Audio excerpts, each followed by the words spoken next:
health communication. All right, well, I've got a few people online now, which is wonderful. Thank you very much for joining us today. So my name is Luke. I'll do a bit of an introduction. So my name is Luke. I work as a public health nutritionist, and I'm also a life facilitator for the LIFE program. Now, you're a participant that would have been on the program already, so you know how the LIFE program works. They're based in Carlton. They've got a lovely team, and then they've got facilitators that basically administer this LIFE program across the whole of Victoria. So from what I know, it's the second largest diabetes prevention program in the world at the moment, the largest in the Southern Hemisphere. And it is a wonderful program. And I'm sure if you've been through the whole program, you know the ins and the outs and how the group sessions work, but also the telephone health coaching can work as well. And it really changes people's lives. I've been running the program for 2 years now in Patterson Lakes down in Victoria. And we have seen some amazing success stories of people that are gaining more control over their health. Their sleeping patterns have improved, their stress levels have reduced. Their eating patterns are improving, so more fruits and vegetables and more awareness about discretionary junk food options, but also getting that physical activity in as well. And I want to briefly talk about some of those aspects today. But the main focus for today is trying to keep positive and a strong mindset leading into the coming months with this current epidemic that we have at the moment. So as I said before, a lot of things are moving online. So I've got a live program group that's scheduled to run in about 2 months' time, which I'm uncertain about at the moment. So potentially we're going to be looking at some online options. But today is to charge you up, to give you some positive insight, to go through some goals. And goals are a big focal point for today. And also I'm going to give you my tips and tricks about how to stay on track and what to do if you fall off the wagon or if you lapse, which is perfectly normal during stages of high stress and trauma, which is what we're experiencing at the moment.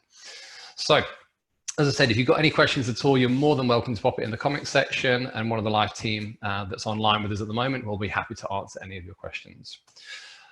All right, so I'm going to work my way through my slides today. So I'm going to go for about 45 minutes, and there's going to be options for question and answer. If you miss an opportunity to answer a question, or if you go home, or you're probably at home at the moment, but if you have a think about it later on and you've got a question you want to ask, please email life@webinars@diabetesvic.org.au, and they'll get back to you relatively quickly at the moment. So at the end, I'm going to open some questions out. So if you do have any questions that you don't want to ask during the presentation, and we'll have the option right at the very end.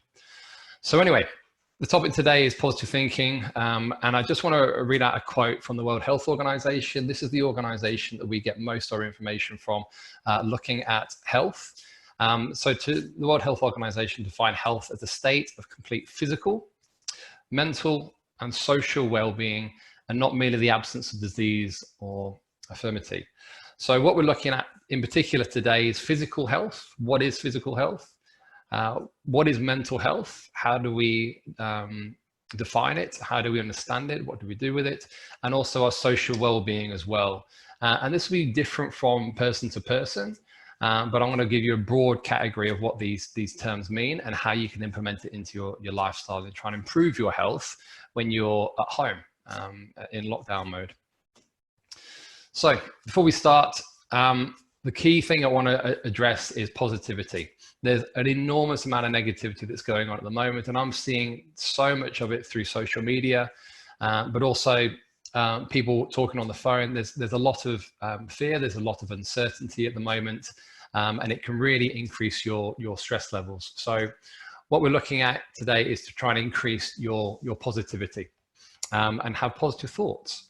And it can be quite hard to do. As I said, at the moment, it can be very easy to end up going down into that hole of negative thoughts.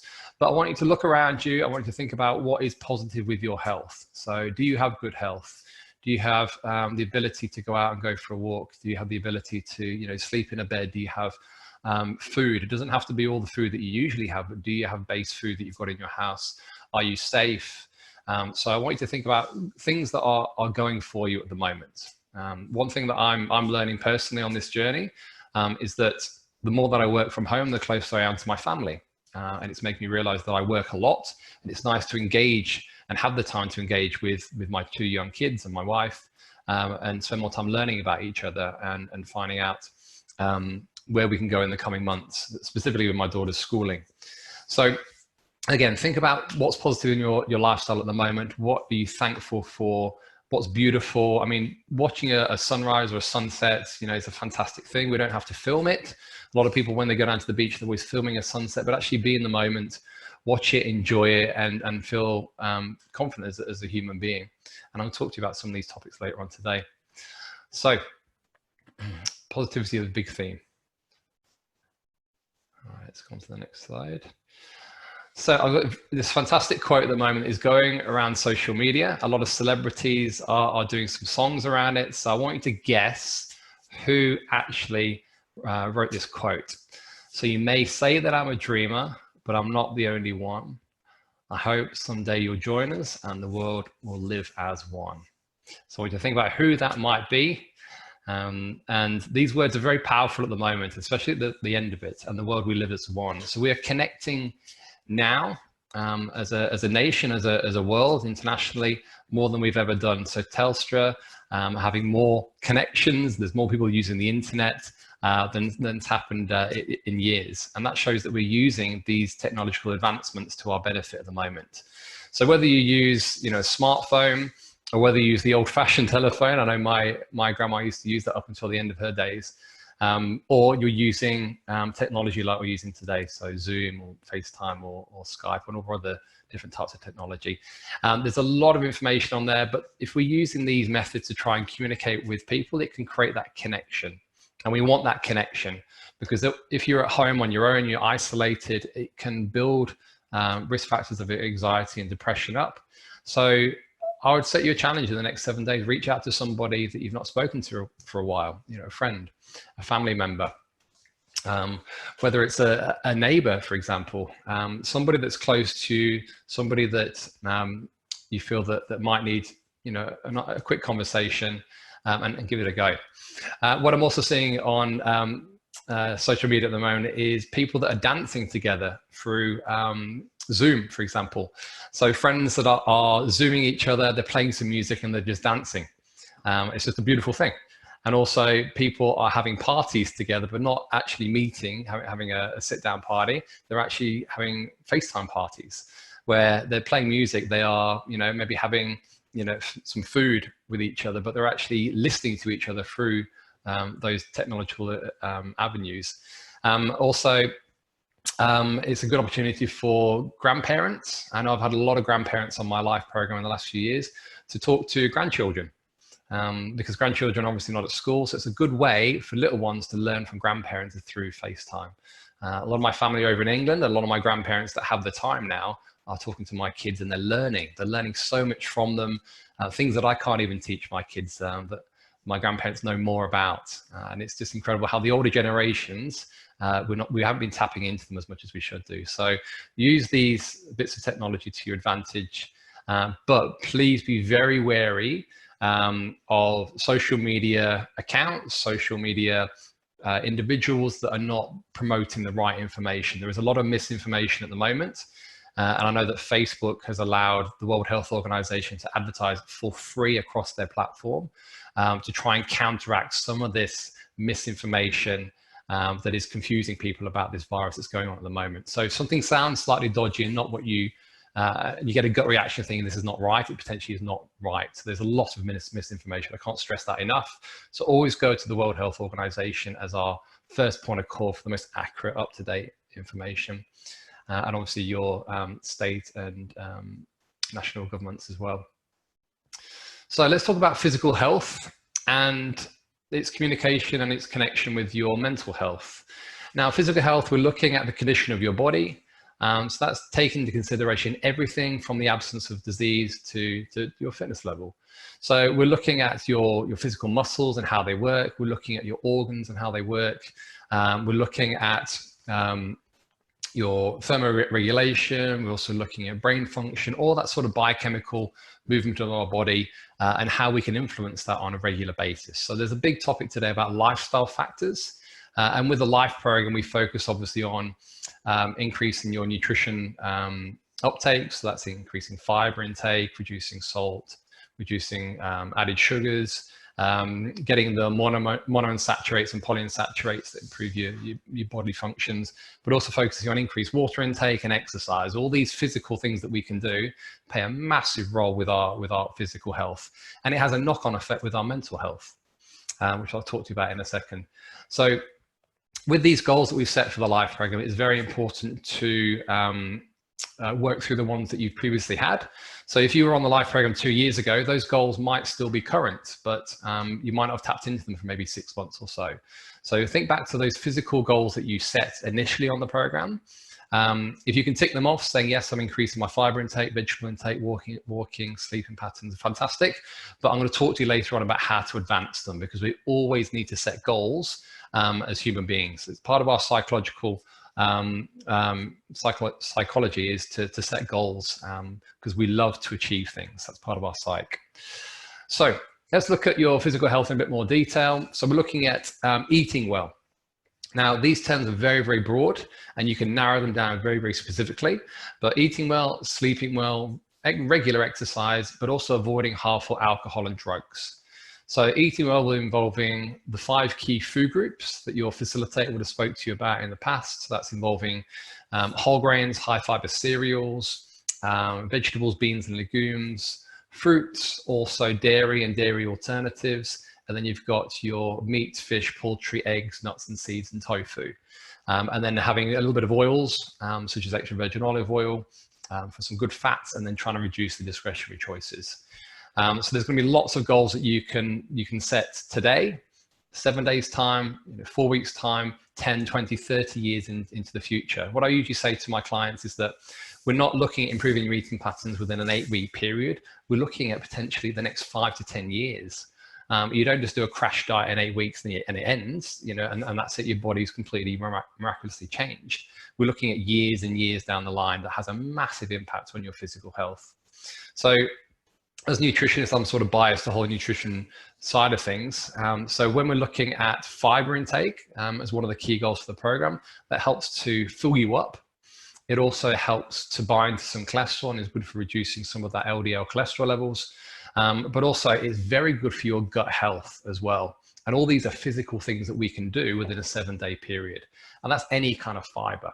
What some research is saying now is we need to be hitting about 25 different types of fiber a week to get that beneficial effect for our body. So that would be oats as one example, broccoli is another one, cauliflower, peas, tomatoes, bran. All these different types of fibers do different things to our body, which is why on the program we really do hit home quite hard about fiber intake every single day. And I'll talk to you about how many grams you need a little bit later on. Now, let's go on to sleeping well. Now, sleeping is something that a lot of health professionals are not upskilled on enough, in my opinion. It is a topic that is so relevant for the risk factors of diabetes, heart disease, and stroke.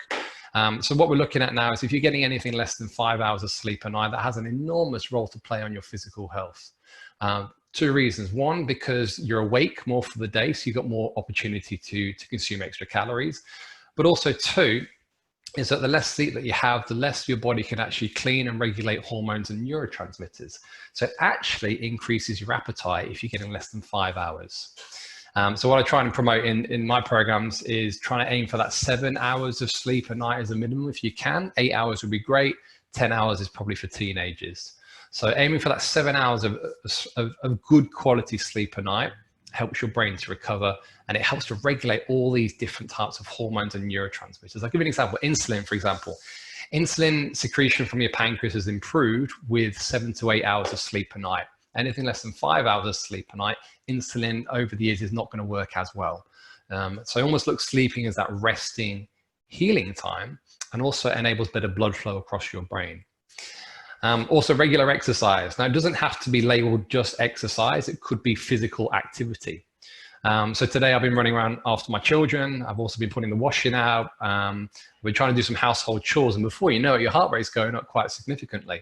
Do the hoovering for 10 minutes, your heart rate goes up to 120 if you're really pushing it.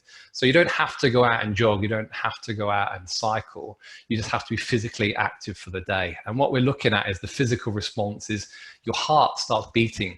quite effectively. Your muscles start uptaking a bit of glucose.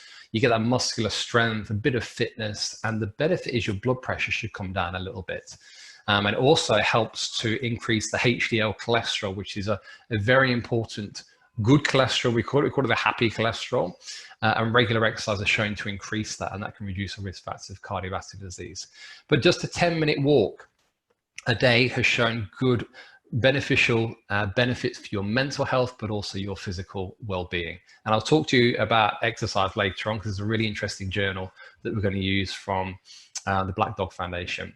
The last thing I want to talk about is this harmful alcohol and drug abuse. So not necessarily abuse, but avoiding high levels of alcohol and drugs. Now, when we went through the whole bushfire episode in the last 4 months or so, there was research showing that people would actually consume a little more alcohol, and there was more drug use. And we tend to go to those if we are experiencing high episodes of stress or trauma. So obviously there's no research at the moment with this coronavirus about how much alcohol and drugs we're consuming. But if we look at previous research, it does put you increased risk of going to the bottle, going to that wine or alcohol, whatever you choose. So I'd say be very mindful about how much you are consuming of it. I try not to take alcohol out of anybody's life completely, unless you really have to, but just monitoring your standard servings per day, and trying to have 2 to 3 alcohol-free days a week if you can. And obviously there's alternatives that you can switch it around to. So instead of having, a white wine spritzer, switch over and maybe have like, soda water and a dash of lime, for example. Or if you wanted a beer, you can now buy, non-alcoholic beers, which still taste relatively nice. So it's sort of switching them around to try and reduce the amount of alcohol that you're consuming in an average day. So these 4 big aspects have a massive role to play with your physical health on a 24-hour period. And if, let's say 10, 20 years or so, you've not really been eating well, your sleeping patterns have been poor, your regular exercise is not there, and you have been increasing your alcohol consumption, it will pay a big toll on your health, but you will see benefits within a 14-day period if you start switching a few things around in your lifestyle. And as I said, that's today, that's tomorrow, that's 20, 30, 40, 50 years in advance, that this will have a beneficial effect for your body. So it's not just an 8-week program. So let's think about mental health and illness. So we define mental health as how somebody feels, how they think, how they behave, and how they relate to other people. Now, that relate to other people is a really hot topic at the moment because we are in isolation. So we are missing a link to our connection to our community. If you're a regular person that goes to, let's say, a regular yoga class or church group, or maybe a dance group, you're now missing that social interaction, and that can play a big role on your health. So I want you to understand this. I'm not using this as something like a blaming mechanism. It's more like be aware of your mental illness, be aware where you are and where you are mentally. So are you getting depressive thoughts? Are you feeling like you're going into a hole? You've got this black dog that's constantly sort of following you around. You're sleeping for excessive amounts, and you've got relatively low mood. Now, if any of those symptoms are addressed with you, it is definitely worth tapping into your local healthcare professional, your local GP, and talking to somebody about it, because the worst thing you can do is not talk about it at all. Then we've got anxiety as well, which is another mental health condition. And that can be a chronic, or it can be an acute episode of anxiety. When it starts turning to chronic anxiety, it can be relatively hard to manage if you're in isolation. So I'll talk to you about exercise later on. Exercise has shown incredible benefit with reducing anxiety. And I've met lots of clients over the years that use exercise as a mechanism for managing it. And then we're going back to this drug and alcohol use as well. So it's very easy to use drug and alcohol to sort of mask what's going on, but it's not going to benefit in the long run. So again, if any of these conditions are starting to flare up, or you feel like things are getting a little bit out of control, it's very important to tap into your local healthcare professional. And I was talking to a client yesterday, they wanted to see their doctor. They drove up to the doctor's surgery, they called them, and they came out and screened them so they could go in safely into that doctor's surgery. So the government are very good at trying to reduce the spread at the moment. So that's physical health, that's your mental health and illness. Then your well-being. Now, well-being is relatively hard to define, but it's it's not just a case of disease or illness or the absence of it.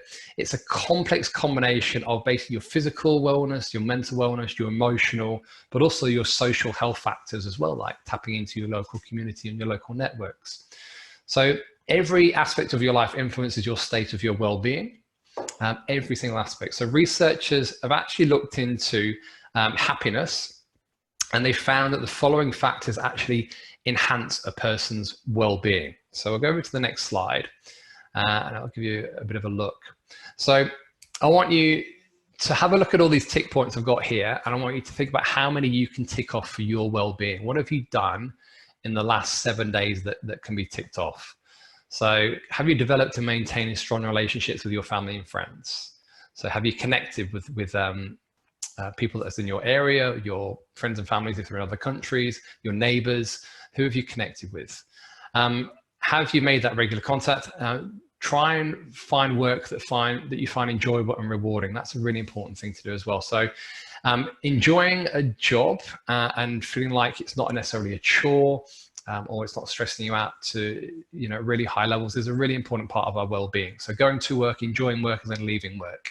As I said, I've had a few clients over the years that have found that the job that they're working is way too high stress for them, and they've actually left that job and gone into a job that's less stressful. Before you know it, their well-being is increasing dramatically because they haven't got this load of work that they need to do. They're getting up early in the morning to walk. They're spending more time with their family and friends, and that improves their well-being. So that takes me to the next point: eating wholesome, nutritious foods. We know there's an awful lot of research around foods that improve your mental health and your well-being, and they tend to be associated around plant-based foods. So eating stuff like whole grains, nuts and seeds, beans and legumes, vegetables and fruits have got incredible nutrients inside them that actually make us feel good, but they also improve our gut health. Now, gut health is a bit of a hot topic at the moment, but we do know that the bacteria inside your gut has a role to play with your brain health, and eating good quality wholesome foods can increase that link from your gut to your brain. We call your brain now your gut is a second brain. Stuff like processed foods like sausages, salamis, any sort of processed meats in that category, also a lot of trans fats which we get from deep fried foods, can actually block this communication across our body, and it is not very good for our body's health. So I'll talk to you about a journal later on. It's based on a modified Mediterranean study that looked at basically increasing plant-based foods and the reduction of depression. So we'll hold that thought. Do regular physical activity. It doesn't matter what sort of activity you do as long as you do it on a regular basis. So whether you go for a walk for 10 minutes, whether you go for a jog, whether or not you're putting the washing out, going through a swim. Obviously we can't swim now unless you've got a swimming pool, but trying to find exercises that you can do in your zone at the moment. But also being involved in activities that interest you.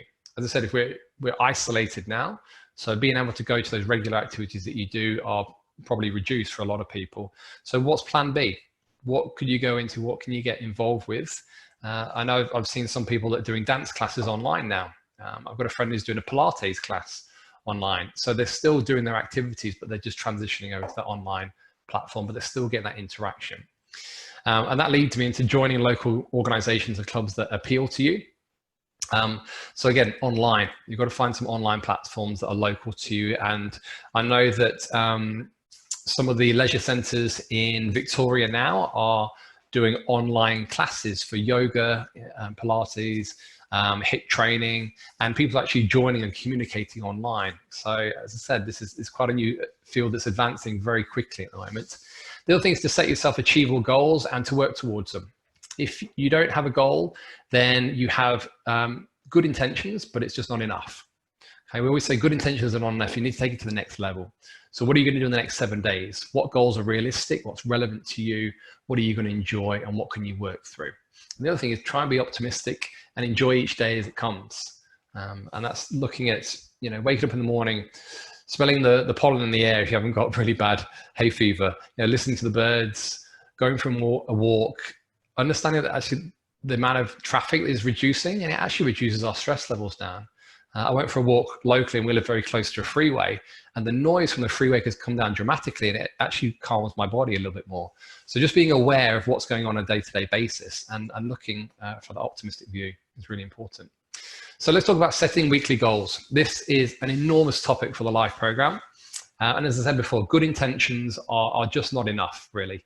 So I want to be healthy. I want to lose weight. I want to improve my sleeping patterns. That's great. How are you going to do it?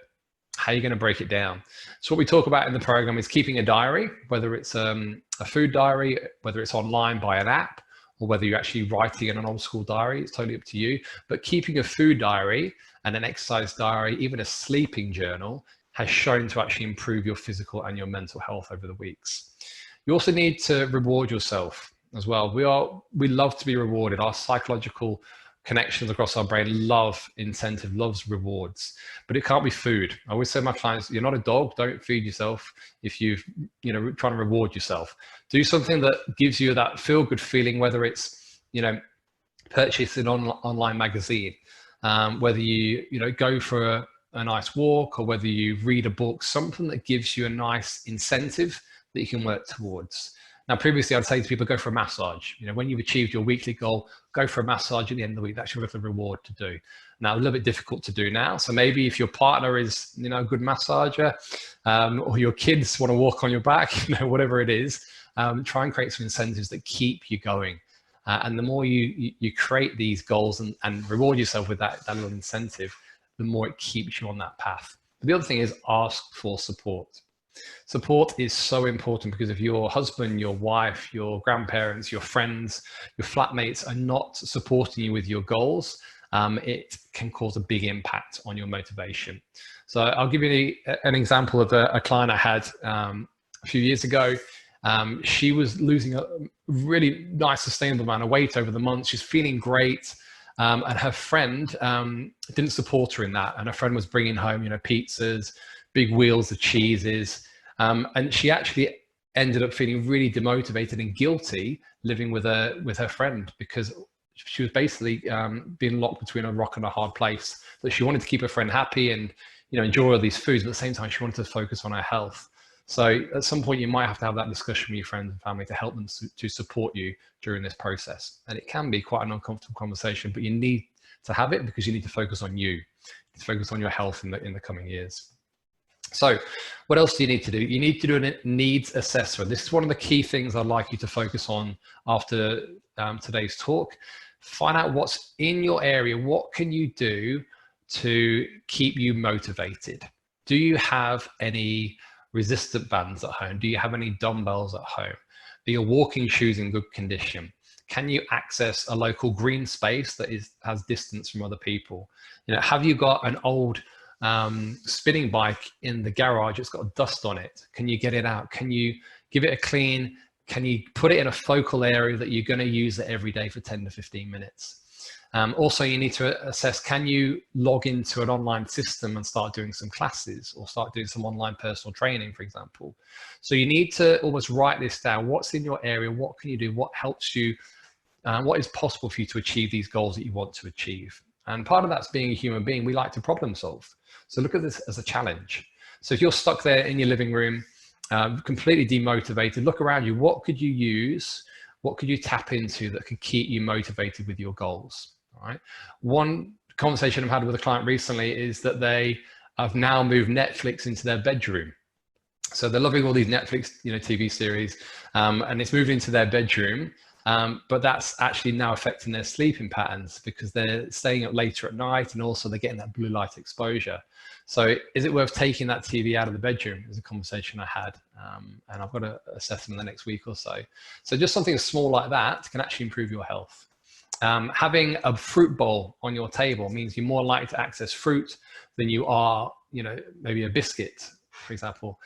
Google have just done an amazing study on all their workplaces in America, and they basically change the environment of where people actually eat.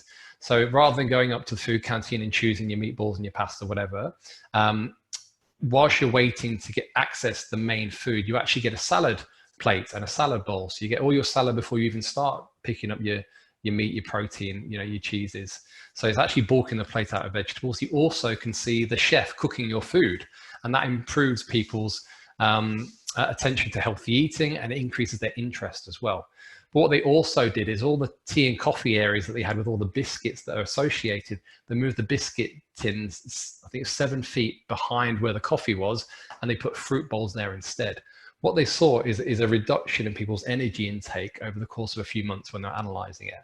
And that's just basically changing the environment. So I'd encourage you to do that at home. How can you change your environment to improve your health? So here's a really good quote from Thomas Fuller, who I think was an artist from the 1400s. So a good archer is known not by his arrows, but by his aim. So it's very, very relevant to our goals. If you are not aiming for specific goals, then you're really not going to be achieving that overall goal or that achievement.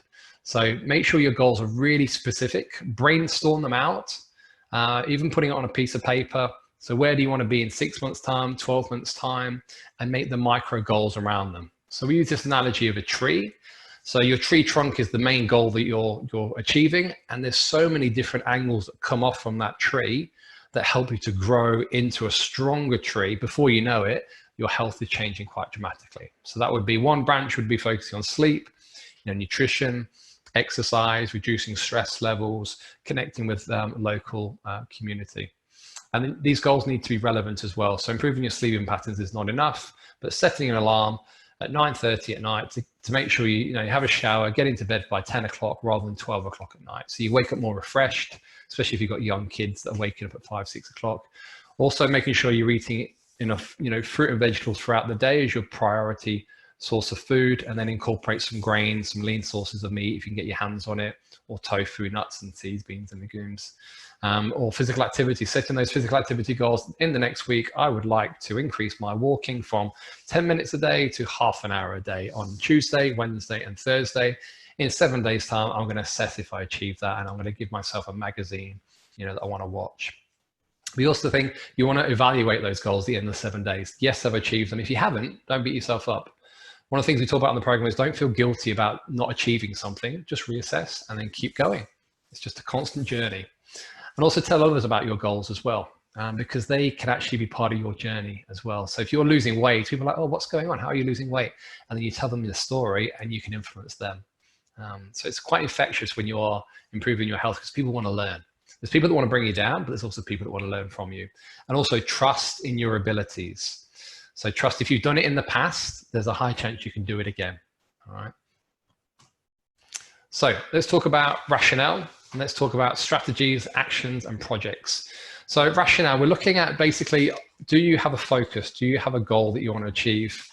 And do you have beliefs and actions that match up with your goal? So if you want to lose weight, but you don't believe you can lose weight, it's not really the main goal that you want to achieve. If you believe that you can eat more fruits and vegetables, that's a good way of trying to chase after a goal. If you believe you can be physically active and you can do it, then it helps with your rationale about doing it. The worst thing you can do is go to see a personal trainer, for example. They do a hard workout for you. You can't sit on the toilet for the next 2 days, and you're like, I'm really not enjoying this. This is really hard work. It's not part of your rationale. It's not part of your zone and what you can do. It's good to be pushed outside your comfort zone, but not exploded straight out of your comfort zone. So you want to be in control of what you're doing, and you need these strategies to make it relevant to you. So if you don't like personal training because you don't like doing squats or lunges, talk to the personal trainer. See what you can do. You're the boss at the end of the day. And any actions that lack direction are not going to achieve that overall goal. So you can end up in this cycle of trying to lose weight, then you gain weight, trying to lose weight and gain weight. Just take a step backwards and regain focus on what's easier to achieve. And projects that lack accountability. So if you're not sort of focusing on checking in with yourself every week, you keep going with that goal, and it's just going to be a bit of a burden as you get months down the line. But setting goals every week keeps you in check, keeps you accountable, keeps it a project. And human beings love projects. So let's put it into practice. This is a really fantastic journal from the Black Dog Institute. And what it showed was walking for 1 hour in a 7-day period actually reduced cases of depression by 12%. Now, 12% doesn't sound potentially a lot, but it is just for 1 hour a day. Sorry, 1 hour and 7 days. Let's change that. Let's do 30 minutes a day, even 1 hour a day of exercise. And the chances of picking up depressive thoughts and symptoms are reduced even more. So walking is one of the most important things that a lot of us can do. If you can't walk, there are plan B options, doing some upper body exercise. You can get some cycle machines with your arms, as long as you're moving your body. And that's really, really important. But this study in particular showed that walking had a significant reduction in depression. This is one of my favorite journals to read. This is from 2007. So those who do daily gardening experience better health outcomes compared to non-gardeners. So this includes reductions in stress, body mass index, increased life satisfaction. So this study, as a minimum, showed that 1 hour of gardening over 7 days had a massive impact on somebody's risk of experiencing stressful episodes. So there's a whole flurry of reasons why this actually occurs. One, because you're in nature. We know the more you're in nature, the more it reduces your stress levels down. Two, you've got a project. Growing some vegetables is a lovely project to achieve, and it distracts you from any other chaos that's going on in your life. And the third thing is, if you're growing fruits and vegetables, you get that nutrition as well and that satisfaction when it's completed and you're cooking with it. We're growing a range of vegetables in our garden at the moment. It's one of the big projects that I try and do to try and reduce my stress levels down. And the kids, they love it. My daughter's got her own bean sprout plant, and then she's growing her own sweet corn as well. She keeps plucking the sweet corn way too early. So look, we've got to wait a few more weeks. But it just gives her that project, and it helps me to teach her, and I love getting into the garden. So even if you've got like a balcony, get a pot if you can. Plant some seeds in there, put some soil in there, and then nurture it and help it to grow. But if it dies, don't worry, just try again. A lot of people have got dead plants. They're like, I'm never going to do that ever again. Maybe it wasn't the right season, or it wasn't the right time for you, but give it a go again. Also, regular breaks. This is really, really relevant at the moment if you're working from home, which a lot of us are. Taking a break is crucial for improving your musculoskeletal symptoms. So we're looking at back pain in particular, and also fatigue levels. So if you're working, let's say 8 to 10 hours a day at home, and you're not switching off, this is really going to increase the risk factors of those depressive anxiety episodes. So just 2 10-minute rest periods and 1 30-minute lunch break showed a massive reduction in somebody's fatigue levels. Now, when you're at work, you might be in your routine that you take a regular 30-minute lunch break and you take a coffee break in the morning with your friends, you go and grab a coffee. That might not be the situation now. You might be working from home and you get wrapped up in working all the time and you can't switch off. So what you can do is set alarms on your phone. Also, you can set sticky notes on your computer saying, take a breath, take a break, make sure you've got some good quality coffee in the house if you like coffee. So you've got that incentive to get up and move. But it can be quite difficult, because I know a lot of my regular clients now are really struggling to get that motivation going because they're stuck in that chair all day and they're at home. So work through it and set your goals if you can.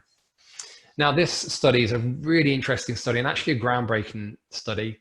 It's called the SMILES trial, and it's actually a modified version of the Mediterranean diet. Now, we know enormous amount of research, a lot of research about the Mediterranean diet and improving your mental health. But this study in particular showed that there are certain trigger foods that can actually increase our risk factors of a mental illness. So it's processed meats, as I mentioned before, so sausage and salami and burgers, for example, any sort of fried foods, like deep fried foods, salty snacks like chips, and refined carbohydrates and butter.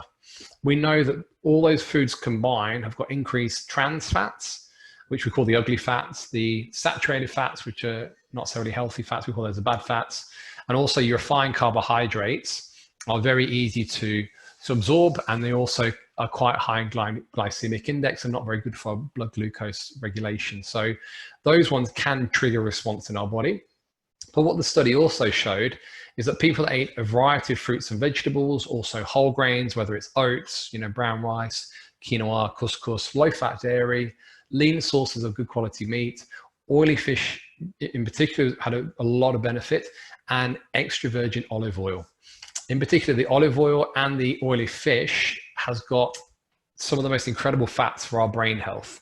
That's omega-3 fatty acids, but also monounsaturated fats as well. And these two oils have shown to increase our HDL cholesterol and reduce our LDL cholesterol levels, but also improve neurotransmitter function across your brain.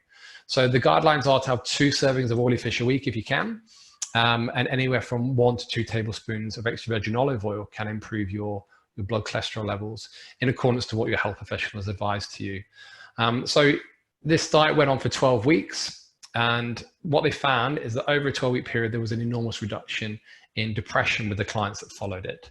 So you don't have to do dead on the Mediterranean diet, but if you sort of work towards more plant-based foods, less processed meats, less refined carbohydrates, more fiber, this is very similar to what the Mediterranean diet is based on, and your health will improve quite quickly. So all the journals that I've got will be at the bottom of my slides.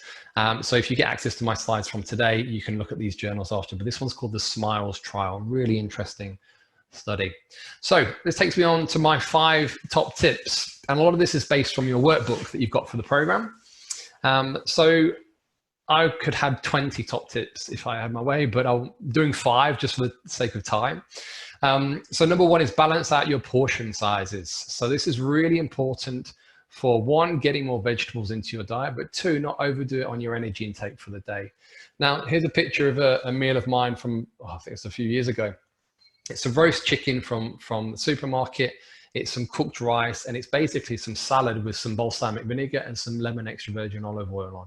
That meal's roughly anywhere from 500 to 550 kilocalories, and a nice portionate meal because you're getting about 2 different types of vegetables in there. You're getting a quarter to 1 cup's worth of grains and about 80 to 100 grams worth of chicken. So lovely balanced out. If you change that around a little bit and half the plate was with rice, a quarter of the plate was with vegetables, and a quarter of the plate was with protein, again, that would change the composition of that meal. So we aim for, I don't know if anybody can see me on the slides still, but we aim for half your plate with some kind of veggies, a quarter with a lean source of protein, whether it's plant-based or animal-based, and getting some whole grains in there as well. So that's one of my key goals. Try and make sure that your lunch and your dinner follows this model. Really important. This is another big topic, and that's fiber. So as I mentioned before, on the program, fiber is a really interesting topic, improving your gut health, but also making you feel fuller for longer. So aiming for about 30 to 35 grams of fiber a day is ideal. So this is an image that I've put together showing how breakfast, lunch, and a few snacks for the day can easily achieve your 30 grams of fiber quite quickly. Next one's cut back on salt. This is a strong message for the program. So switching from herbs and spices, junk food such as ham and salami, soy sauce, switch it over to herbs and spices for flavor, can reduce your added salt intake. But bear in mind, a lot of the food we have nowadays has got added salt in it, such as cereals, soups and stews and sauces. So going to more natural herbs and spices like ginger and coriander, if you like coriander, a bit of pepper and garlic, can add that flavor without that added risk factor on our blood pressure. Staying active for 30 minutes a day, really important. Find the exercise that you love, whether it's, spinning bike, going for a walk locally if you can, doing the gardening, doing a bit of dancing, and if you've got the confidence and the equipment, a bit of weight training if you've got the right facilities for it. So 30 minutes a day, which you can break down to 10-minute intervals if you need to. So those are my top 5. And the last one is focusing on sleep. So when we're looking at sleep is something that I think is quite sacred, and it's something that you need to get into a routine of doing. But there are 3 big triggers that can be detrimental to your sleep. Number 1 is blue light exposure. That comes from your iPhone, your iPad, your TV monitor, your laptop. This blue light activates our brain, and it can cause issues with producing melatonin. And melatonin is this neurotransmitter that helps us to get to sleep. Caffeine's got a half-life of 6 hours, so it stays in our body for quite a while. If you're sensitive to it, it is detrimental to your sleep. And also stress. Stress can keep you awake. If it's chronic stress, it needs to be addressed. You need to talk to your healthcare professional, because all of these impact that restful sleeping time that will improve your health. And all the information from sleep that I get from is from the Sleep Foundation. And they're based in Victoria. A wonderful foundation with lots of information about improving your sleeping patterns. So I'll finish off talking about some apps and some links that I'd like you to have a look at after today's talk. So Beyond Blue is an amazing resource that focuses on depression and anxiety. So if you are feeling a little bit anxious, depression levels are starting to increase, they've got their chat online, which is from 3 p.m. till 12 a.m., 7 days a week. You can email them for a 24-hour response. There's also forums you can join to get some information from. So if you want to call them at any time, there are 24 hours a day on their hotline. Also, Better Health Channel, amazing recipes and amazing information on the Better Health Channel. They've literally got hundreds of different types. So have a look. The recipes are dietitian approved and created. So they'll give you some ideas about cooking from home, hopefully. So that's the Better Health Channel. Also, Smiling Mind. This is a lovely app you can download for Android and iPhone. And it gives you a voice recording about how to get into the mode of reducing your stress levels down, getting your breathing going, and being in the moment. So I'd fully encourage you to download it. The 3 to 5 minute versions are free, but you can pay for a more extended version of this app. And MyFitnessPal. I'm quite a big fan of MyFitnessPal. Helps you to plug in what you've had to eat for the day, but also your exercise levels as well. And it just gives you some insight about how much energy you're consuming for the day. It can get a little bit obsessive if you plug it in every single day, but maybe once or twice a week, maybe a weekday and a weekend can give you a good structure and an insight about how much energy you're consuming. So that's called MyFitnessPal. And this is a new app I've been using recently called Today. It's a goal setting app, and you can actually plug in what goals you want to achieve, and it gives you reminders to actually log it. So rather than writing down your goals on a piece of paper, try this app out and see if it works for you. I find it can be quite useful. So that takes me through to the end of my presentation for today. Now, if you've got any questions at all, hopefully the live program are answering them at the moment. But we will open up for a few minutes for any questions that anybody wants to ask me. I'm more than happy. So you can pop it in the comment section, or if you don't want to ask any questions now, you've got the email address that you can answer some questions. So hopefully that's been of use to you today. It's very enjoyable to have the opportunity to give this talk. So yes, if you've got any questions, please do ask. If not, we'll finish up. And you've got a lot to work on in the next 7 days by setting those goals. All right. Oh, I didn't mention the name of that quote. It was John Lennon. Thank you, Santo.